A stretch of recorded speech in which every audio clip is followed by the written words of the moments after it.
अनुष्ठान में सात्विक आहार की आवश्यकता। अनुष्ठान करने वालों को अनेक समय यह दुविधा होती है कि थोड़े समय के अनुष्ठानों में फल, मेवा, दूध, मट्ठा आदि खाकर काम चल जाता है, पर जब लंबा अनुष्ठान करना हो तो कौन सा आहार लेना चाहिए। इस प्रकार का प्रश्न सामने आने से लोगों को बड़ी कठिनाई होती है।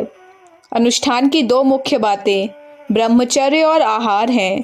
अनेक साधक ब्रह्मचर्य के पालन में इसी कारण असफल हो जाते हैं क्योंकि वे खाने पीने में अब्रह्मचारियों की तरह रहा करते हैं। यह प्रयत्न गर्मी की ऋतु में जाड़े की ऋतु का अनुभव करने की इच्छा के समान ही है। संयमशील और स्वच्छंदी, भोगी और त्यागी के जीवनों में अंतर होना ही चाहिए।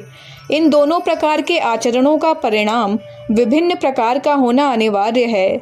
आंखों का प्रयोग दोनों करते हैं, पर ब्रह्मचारी देव दर्शन करता है और भोगी नाटक चेटक में लीन रहता है।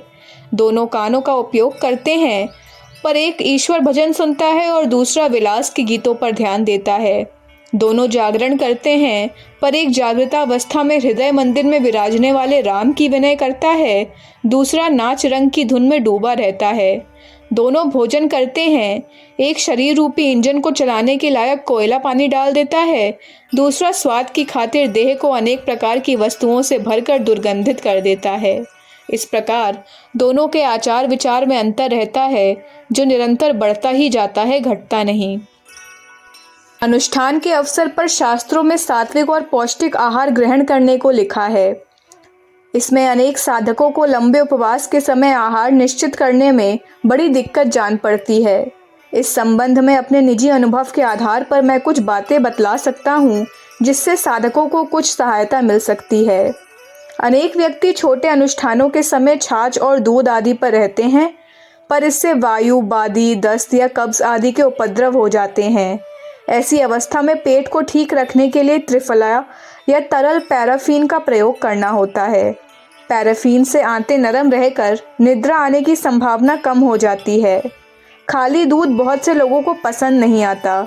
ऐसी हालत में दूध, केला और चीनी मिलाकर तथा जायफल, काली मिर्च आदि मसाले डालकर काम में लाया जा सकता है, अथवा उसमें उबला हुआ शकरकंद मिलाकर खाया जा सकता है।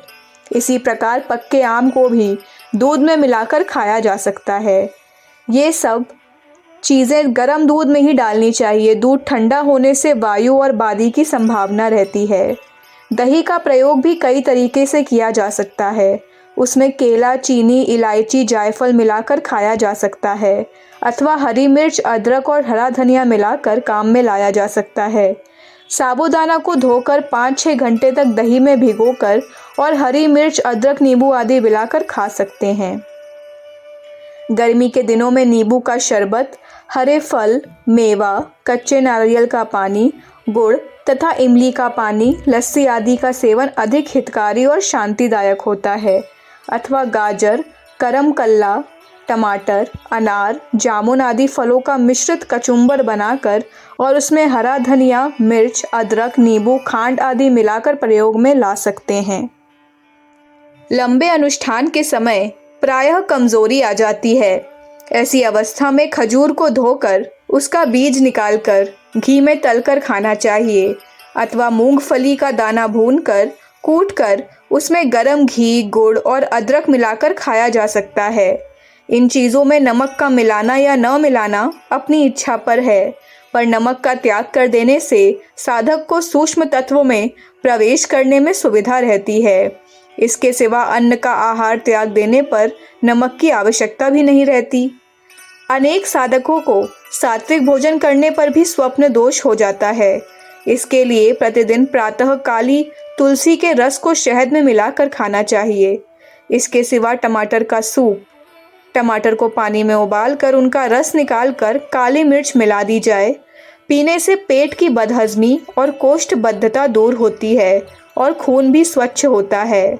ऐसी अनेक वस्तुओं का उपयोग सर्वसाधारण कर सकते हैं, जिनसे सात्विक आहार का अभ्यास हो जाएगा। अखंड ज्योति, नवंबर 1958, पृष्ठ संख्या 19, 20, 21।